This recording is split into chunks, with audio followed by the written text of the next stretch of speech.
آپ کا مشاہدہ تو خاصا تیز ہو چکا ہوگا مس شازیہ، اس سیٹ پر بیٹھنے کے بعد۔ وہ فیضان مقصود تھا جو اس روز ڈاکٹر عبدالصبور سے کسی انکوائری کے سلسلے میں اپوائنٹمنٹ لے کر آیا تھا۔ اسے یہ انکوائری اپنے بھائی کی پروگرس کے بارے میں کرنی تھی، اور اس کے بقول سلمان کے سلسلے میں ڈاکٹر صاحب کو بھی اس سے کچھ پوچھنا تھا۔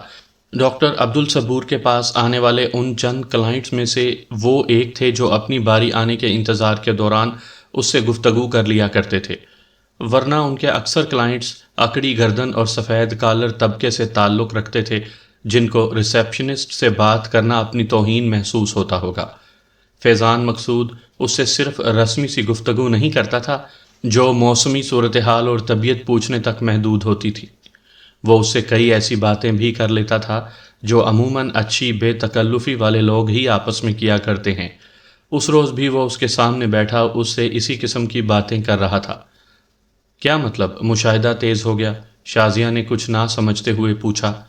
مطلب یہ کہ ادھر جو مریض آتے ہیں وہ جسمانی عوارض میں مبتلا ہوتے نہیں، وہ کسی ذہنی بحران کا شکار ہی ہوتے ہیں، اور جن کی اکثریت ان لوگوں پر مشتمل ہوتی ہے جن کے متعلق یہاں سے باہر لوگ گمان ہی نہیں کر سکتے کہ ان کے ذہنوں میں کوئی فالٹ موجود ہے۔ اب اس قسم کے لوگوں سے جس انسان کا روزانہ واسطہ پڑتا ہے، وہ تو رفتہ رفتہ خود بھی اچھا خاصا سائیکیٹرسٹ بن جاتا ہوگا۔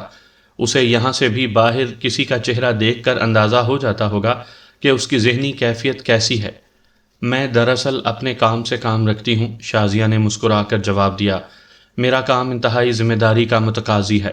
کس کو کب آنا ہے، کون آخری مرتبہ کب آیا تھا، نئی انٹریز کا ریکارڈ، صحت یاب ہو جانے والوں کے ناموں کا الگ ریکارڈ، اور پھر آنے والوں کے ساتھ خوش اخلاقی کا مظاہرہ، رٹے رٹائے جملوں کی خوبصورت ادائیگی۔ یہ سب کرتے ہوئے میں اتنی کانشیس ہوتی ہوں کہ مجھے مشاہدے وغیرہ کے لیے وقت ہی نہیں ملتا۔ اچھا، فیضان نے اس کی بات پر حیرت کا اظہار کیا۔ اچھا تو پھر ڈاکٹر صاحب آپ سے کبھی تو اپنے کلائنٹس کی ہسٹری ڈسکس کرتے ہوں گے؟ سوال ہی پیدا نہیں ہوتا، شازیہ نے قطعیت سے کہا۔ یہ تو ان کی پیشہ ورانہ اخلاقیات کے اصول کے عین خلاف بات ہے کہ وہ کسی بھی کلائنٹس کی کیس ہسٹری کسی سے بھی ڈسکس کریں، اور وہ بھی مجھ سے، اپنے کلینک میں ریسیپشنسٹ کی جاب کرنے والی لڑکی سے؟ ناممکن۔ اس نے ایک مرتبہ پھر سختی سے سر ہلایا۔ اچھا تو وہ کسی آنے والے پر کوئی کمنٹ تو دیتے ہی ہوں گے؟ فیضان نے ایک اور کوشش کی۔ میرے بھائی والے واقعے پر ان کا ری ایکشن کیا تھا، سچ سچ بتائیے گا۔ یقیناً بہت غضبناک ہوئے ہوں گے۔ نہیں، شازیہ نے پرسکون لہجے میں کہا۔ وہ قطعی ناراض نہیں تھے، بلکہ الٹا انہوں نے مجھے اور چاچا شریف کو لیکچر دیا تھا کہ ایسے واقعہ کے دوران اپنے حواسوں پر کیسے قابو رکھنا چاہیے۔ ہاں آپ، فیضان کو کچھ یاد آیا، مجھے پتا چلا تھا کہ آپ بے ہوش ہو گئی تھی گولی کی آواز پر۔ صرف بے ہوش نہیں ہوئی تھی، کئی روز تک خوفزدہ حالت میں بستر پر پڑی رہی تھی۔ شازیہ نے پرپل لپسٹک سے سجے اپنے ہونٹ سکیڑ کر کہا۔ آپ گولی سے اتنا ڈرتی ہیں؟ اسے محسوس ہوا کہ یہ بات کرتے ہوئے فیضان مقصود اسے بڑی دلچسپی سے دیکھ رہا تھا۔ ظاہر ہے یہ کوئی نہ ڈرنے والا واقعہ تو نہیں تھا، خصوصاً جب اتنے سارے غنڈہ ٹائپ لوگ یوں دندناتے ہوئے اندر گھس آئیں اور کلینک کا یہ پرسکون ماحول پاکستانی پنجابی فلموں کا منظر پیش کرنے لگے۔ شازیہ جانتی تھی کہ اس کا یہ تبصرہ اگر ڈاکٹر عبدالصبور سنتے تو ضرور ناراض ہوتے۔ انہوں نے اس ناخوشگوار واقعے پر کسی بھی قسم کے کامنٹس دینے سے سختی سے منع کر رکھا تھا، مگر وہ فیضان مقصود تھا، اس لڑکے سلمان کا بھائی، جس کی وجہ سے یہ سارا واقعہ پیش آیا تھا، اور وہ خود ہی اس واقعے کی تفصیل جاننے کے لیے سوال بھی کر رہا تھا۔ پھر اس کے سامنے اپنے دل میں چھپی بات کہنے میں کیا حرج تھا؟ پھر آپ نارمل کیسے ہوئیں؟ وہ بدستور اس کے چہرے کو غور سے دیکھتے ہوئے بولا تھا۔ شازیہ اس کے دیکھنے کے انداز پر جزبز ہونے لگی۔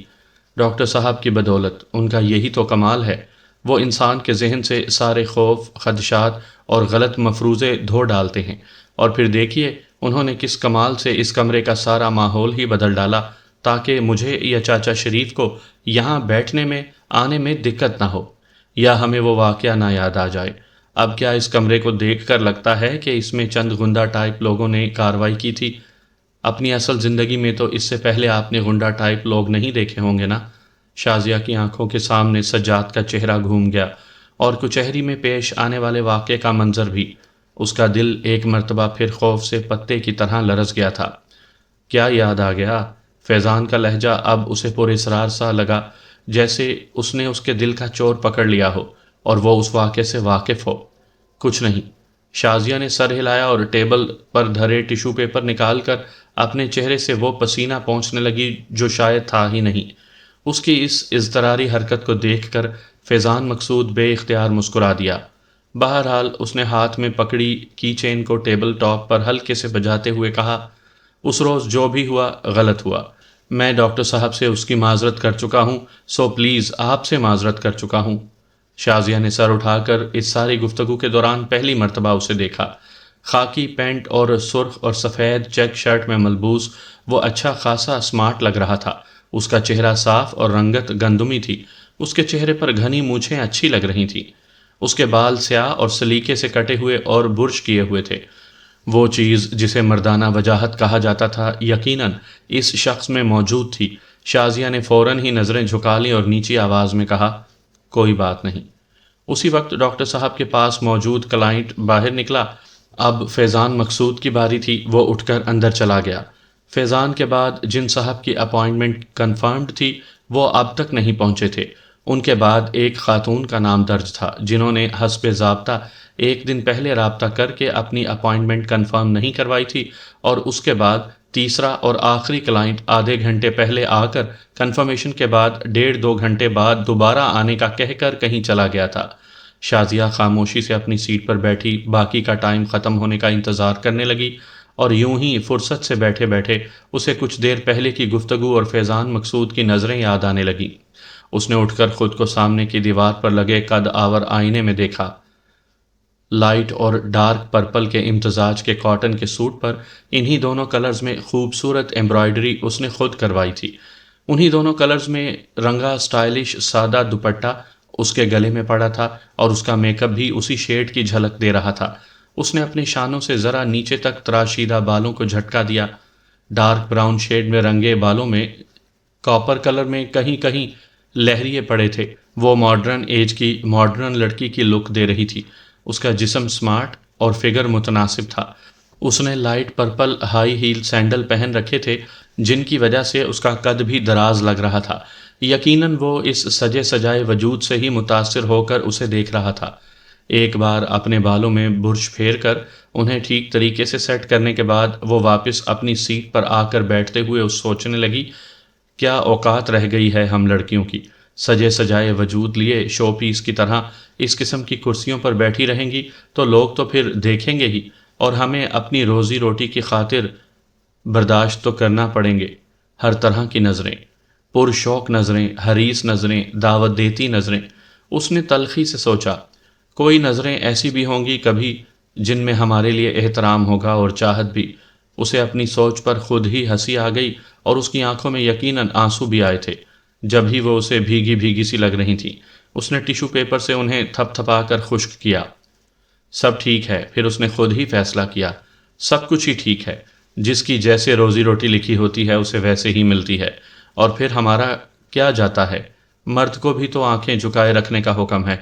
جن لڑکیوں کے چہروں پر زیادہ نظریں پڑتی ہیں نا، غیر مردوں کی، ان کے چہروں سے نور ختم ہو جاتا ہے۔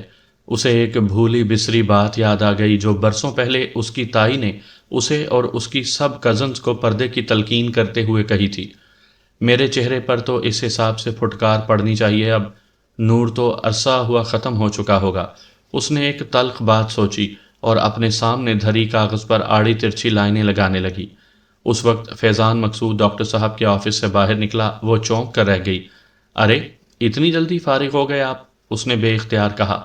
جی ہاں، مجھے کوئی خاص لمبی بات تو کرنا نہیں تھی ڈاکٹر صاحب سے، بس سلمان کے متعلق دریافت کرنا تھا اور اسی کے متعلق 1-2 باتیں بتانا تھیں۔ اس نے کھڑے کھڑے جواب دیا۔ ویسے کیا آپ میرے جانے کے بعد رونے کا شغل کرتی رہی ہیں اس مختصر عرصے میں؟ اس نے اچانک پوچھا۔ شازیہ بری طرح چونک گئی۔ کیا مطلب؟ اس نے سٹ پٹا کر کہا۔ مطلب یہ کہ آپ کی آنکھ کا کاجل پھیل رہا ہے اور آنکھیں سرخ بھی لگ رہی ہیں۔ کیا میری کوئی بات بری لگ گئی؟ نہیں تو۔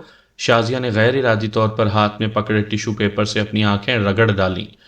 یہ اب آپ ظلم کر رہی ہیں، فیضان نے مسکرا کر کہا۔ ویسے آپ کی آنکھیں اس پھیلے ہوئے کاجل کے ساتھ اور بھی اچھی لگ رہی ہیں۔ شازیہ نے نظریں اٹھا کر دیکھا۔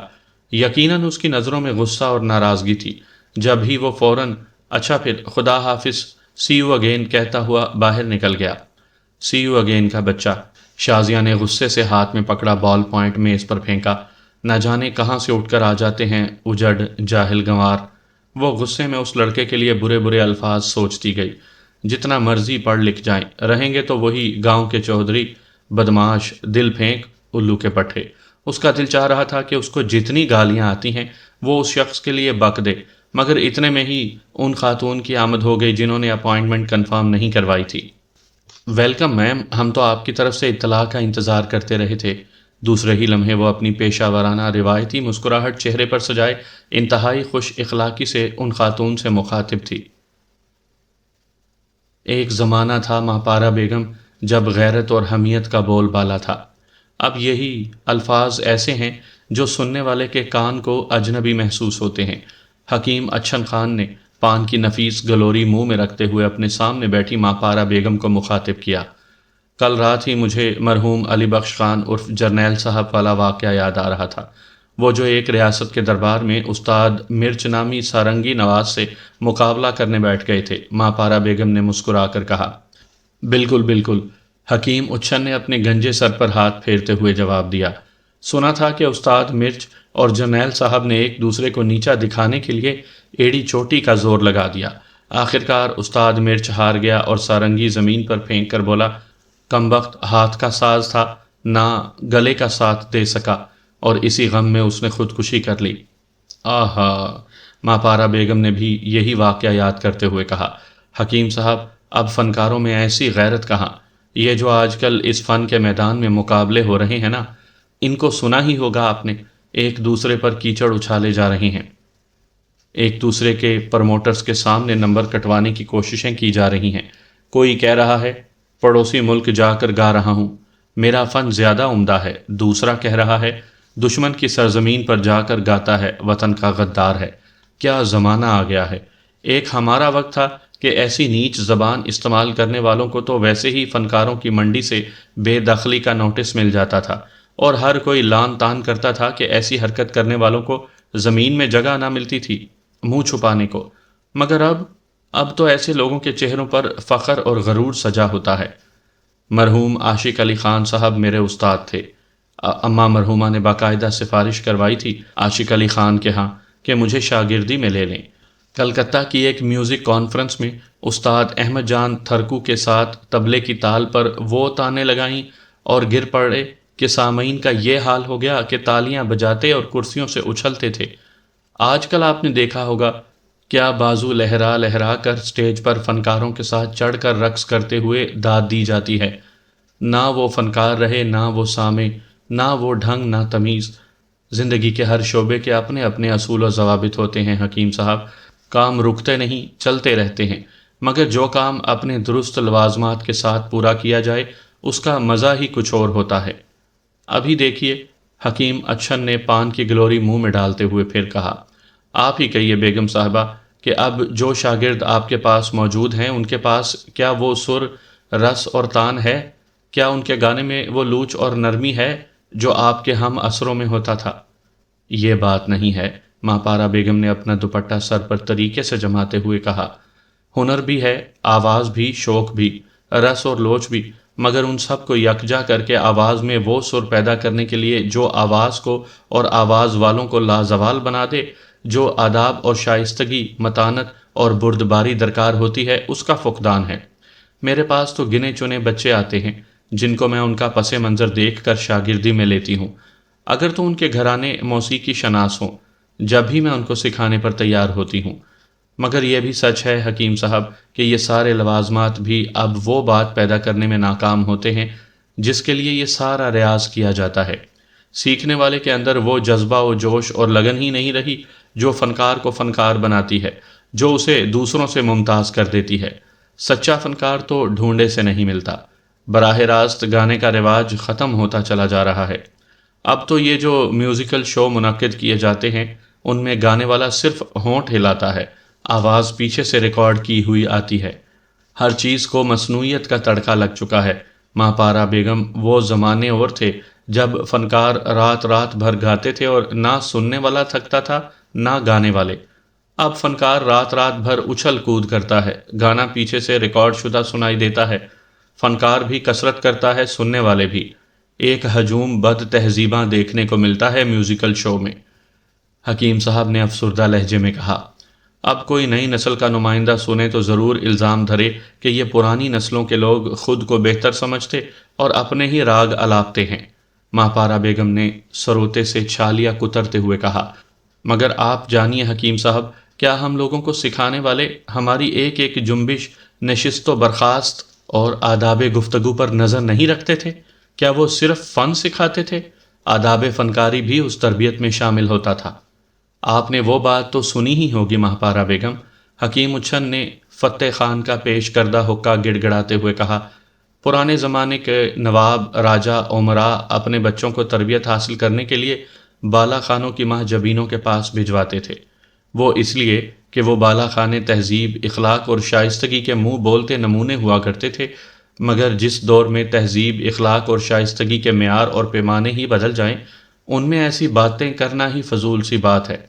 ماں پارا بیگم نے اختری کو چائے لاتے دیکھ کر پاندان بند کرتے ہوئے کہا، اوروں سے تو نہیں مگر ہم آپ آپس میں بات تو کر سکتے ہیں، گئے دنوں کا سراغ لگا سکتے ہیں نا۔ حکیم اچھن نے حقے کو ایک طرف ہٹا کر ماں پارا بیگم کے پیش کردہ پکوڑے اور ورکی سموسے پلیٹ میں رکھتے ہوئے کہا، اور اگر میں ان پکوانوں کی بات کروں تو کیا پھر بھی آپ کہیں گی کہ نئی نسل ہمیں جھٹلائے گی؟ آپ کے ہاتھ کے کباب پراٹھے کھانے والوں کو بندو خان کیا بھائے گا بھلا؟ خیر ایسی بات تو نہ کریں، ماں پارا بیگم نے سر ہلایا۔ بندو خان کا اپنا ایک نام ہے اور روایتی سا نام ہے۔ اس نے اپنے کام میں مہارت حاصل کی اور پھر اس ذائقے کو ہر طرف پھیلا دیا۔ اس کے نام اور اس کی اہمیت کو آپ ہم کم نہیں کر سکتے۔ اچھا تو یہ بتائیے کہ یہ اپنے مرزا بھائی اور حبن بھائی کہاں غائب ہیں؟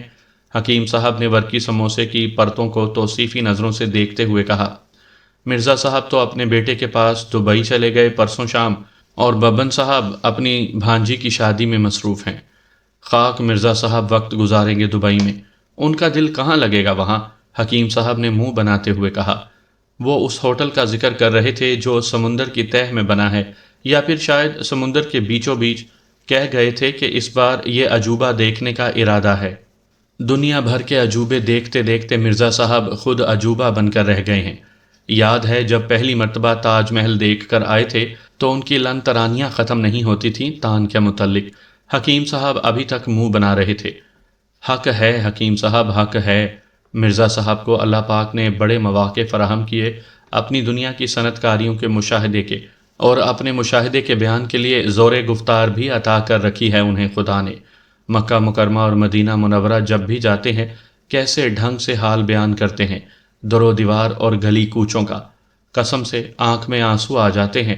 ماں پارا بیگم مسکرا کر بولی، خیر یہ سعادت تو ہمیں اور خود آپ کو بھی عطا ہوئی کہ اس پاک زمین کی مٹی کو چھو آئے اور مشاہدے بھی خوب کیے، مگر یہ بات آپ کی ٹھیک ہے کہ زور گفتار و بیاں اس ڈھنگ کا عطا نہیں ہوا ہمیں۔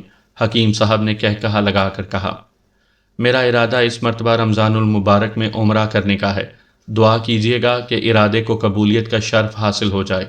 4 سال پہلے حج پر گئی تھی، حج کے اپنے اتنے لوازمات ہیں کہ زیارتوں کے متعلق تشنگی سی رہ گئی، اب فرصت سے کچھ عرصہ وہاں گزارنے کو جی چاہتا ہے۔ بس یہی دعا ہے کہ وہ سچا پیدارا آواز دے دے بس۔ ماں پارا بیگم نے آنکھیں بند کر کے جھومتے ہوئے کہا، وہ لوگ ہمارے جو بڑے نام والے ہیں وہ یہ بھی کہتے ہیں کہ گانے والیوں، اداکاری کرنے والوں اور اس قسم کے کاموں سے تعلق رکھنے والوں اور والیوں کے عمرے اور حج قبول نہیں ہوتے۔ حکیم اچھن نے دانستہ چوٹ کی۔ ارے حکیم صاحب، ماں پارا بیگم بھی ان کا مذاق سمجھتے ہوئے مسکرا کر بولی، کچھ ایسے بھی ہوتے ہیں جن کے پاس ہمت بھی ہوتی ہے اور استطاعت بھی، خواہش بھی ہوتی ہے، لگن بھی، مگر پالنے والا پھر بھی نہیں بلاتا۔ ایک وہ ہوتے ہیں جو عمر بھر پیسہ پیسہ جوڑ کر جمع کرتے ہیں اور بلاوے کی امید رکھتے ہیں، وہ بلا لیتا ہے۔ ایسے ہی لوگوں میں سے ہم بھی ہیں، بلاوے کے منتظر۔ قبولیت اور ناقبولیت کا فیصلہ کرنے والے انسان کون ہوتے ہیں؟ ہماری مہرو خالہ اللہ جنت نصیب کرے ایک واقعہ سنایا کرتی تھی، حضرت نظام الدین اولیاء کا۔ ایک دفعہ ایک کلال یعنی شراب بیچنے والا حضرت کے پاس حاضر ہوا اور بولا، حضور کاروبار کرتا ہوں مگر چلتا نہیں، فاقوں کی نوبت آ گئی ہے۔ حضرت نے ایک چھوٹے سے کاغذ کے پرزے پر کچھ لکھ کر اس کو تہ لگائی اور فرمایا، جاؤ اور اسے ساتھ لے جاؤ اور اپنے ساتھ ہی رکھیو۔ کلال واپس اپنے شہر چلا گیا اور کام دوبارہ شروع کر دیا۔ وہی شراب بیچنے والا؟ حکیم اچھن نے توجہ سے سنتے ہوئے سوال کیا۔ بالکل وہی، ماں پارا بیگم نے کہا، مگر اب کہ ایسا کاروبار چمکا کہ دنوں میں عمارت کی انتہا پر پہنچ گیا، محل کھڑے کر لیے۔ برسوں بعد خیال آیا کہ دیکھوں تو صحیح حضرت نے آخر اس پر لکھا کیا تھا۔ عقیدت سے اس طے شدہ پرزے کو چوما اور کھولا۔ اس کاغذ پر لکھا تھا، اے اللہ، تیری خلقت کے چند لوگوں نے شراب پینا تو نہیں چھوڑی، پھر کیوں نہ اس کلال کی دکان سے پیے۔ خوب خوب، حکیم اچھن نے متاثر ہوتے ہوئے کہا۔ نکتے کو سمجھیے حکیم صاحب، ماں پارا نے زور دیتے ہوئے کہا۔ برے کی برائی کا پیمانہ ماننے والی خلقت خدا اس واقعے کو ضرور جھٹلائے گی، مگر آپ ان اولیاء اللہ کی دعاؤں کی برکات کو کیا کہیں گے کہ کاروباری دنیا میں اچھے برے کام سب ہی چلتے رہیں گے۔ اچھے اور برے کی تمیز اور ان کے متعلق فیصلہ کرنے والے ہم آپ کون ہوتے ہیں؟ کیا قدرت نے کچھ نامور گانے والوں کی آوازوں میں طاقت پیدا نہیں کر رکھی تھی کہ آواز کی لے سر پر گلاس توڑ دیں یا بارش برسنے لگے؟ تو پھر اس کے متعلق آپ کے نقطۂ رسیہ کیا کہیں گے؟ حکیم صاحب نے ان کی اس بات کا جواب نہیں دیا۔ تو پھر ایسا ہے کہ غلط اور درست کا فیصلہ کرنے کا حق اس اوپر والے پر چھوڑ دینا چاہیے۔ ہماری قوم کو اسی وہ غلط ہے وہ درست ہے کہ فتووں نے تو برباد کر کے رکھ دیا ہے۔ آپ کے سنائے واقعے سے یاد آیا کہ ہم جب 3 برس پہلے ہندوستان کی سیر کی غرض سے گئے، حکیم صاحب نے دفعتاً موضوع بدلنے کی کوشش کی، یہی کوئی سرکاری وفد کا ساتھ تھا۔ اس وقت ہمارے پروگرام میں نظام الدین اولیاء کے مزار کی حاضری بھی شامل تھی۔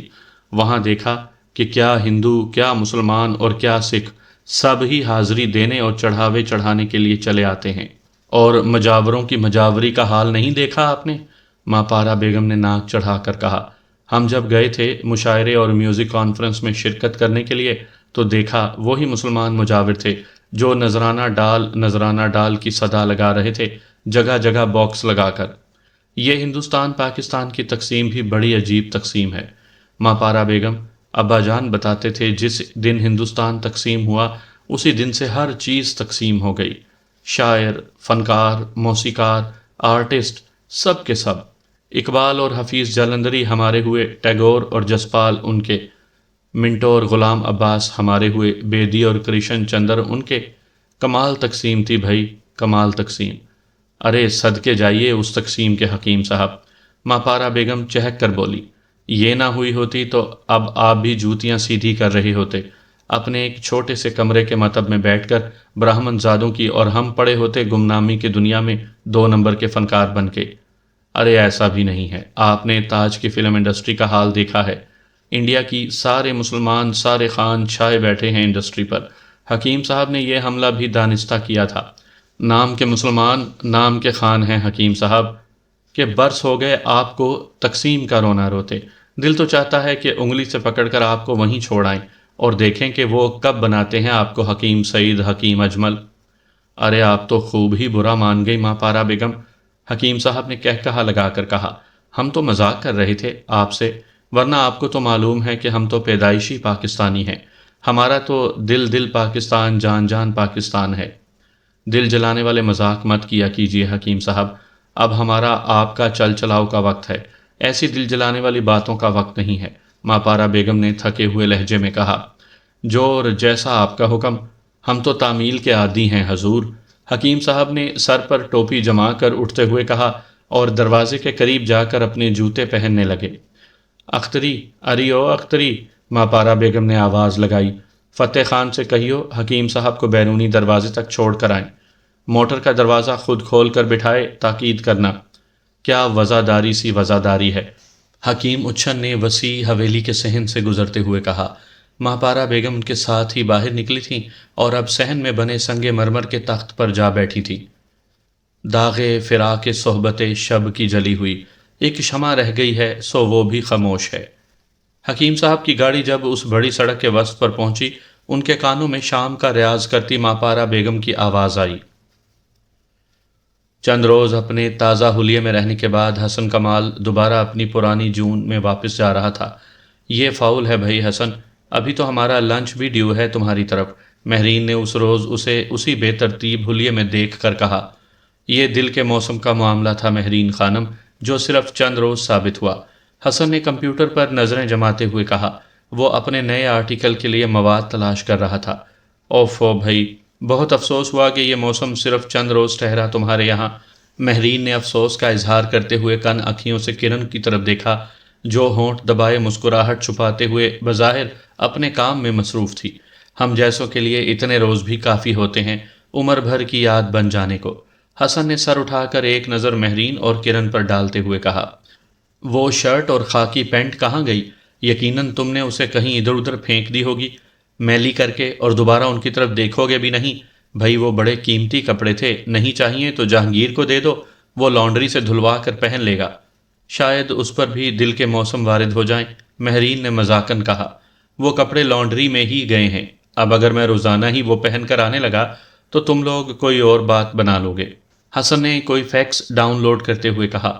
مہرین آپی، میں نے آپ سے وہ آئیڈیا ڈسکس کیا تھا، پارا بیگم والا۔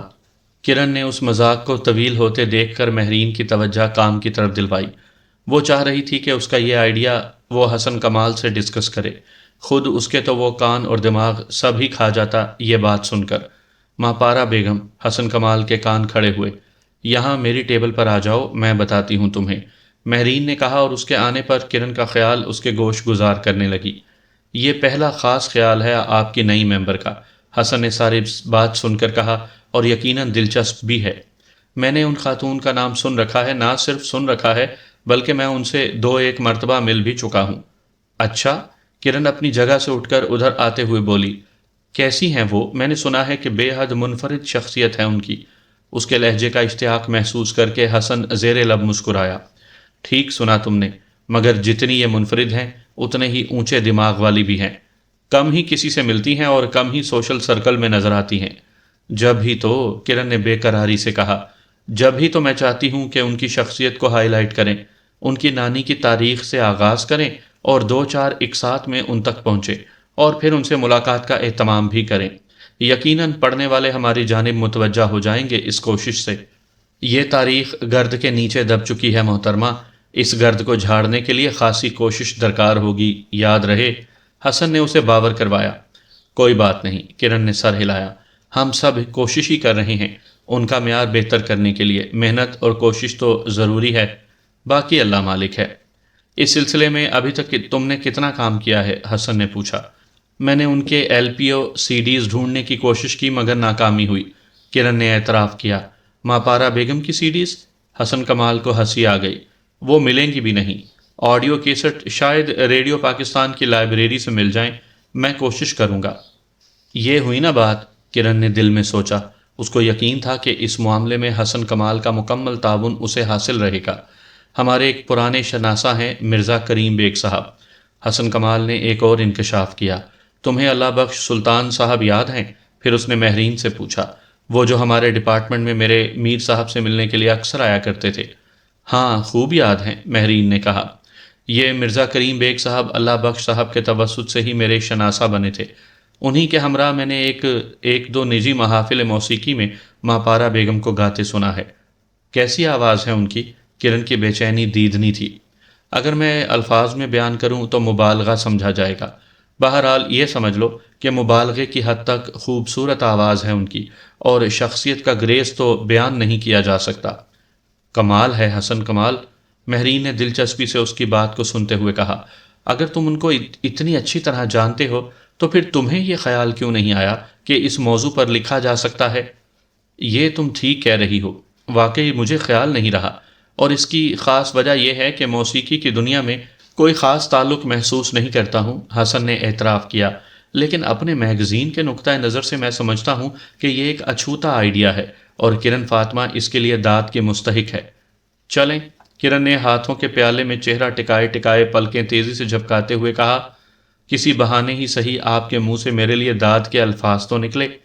لگن اور محنت سچی ہو تو کامیابی انسان کے قدم چوم ہی لیتی ہے۔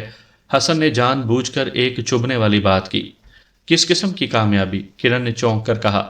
یہی دوسروں کو قائل کر لینے والی کامیابی ہم بھی سمجھ سکتے ہیں۔ دوسرے دانستہ طور پر لوگوں کے دماغوں اور سوچ سمجھنے کی صلاحیتوں کو نفی کریں تو انہیں کیا کہا جا سکتا ہے؟ کرن نے شانے اچکائے۔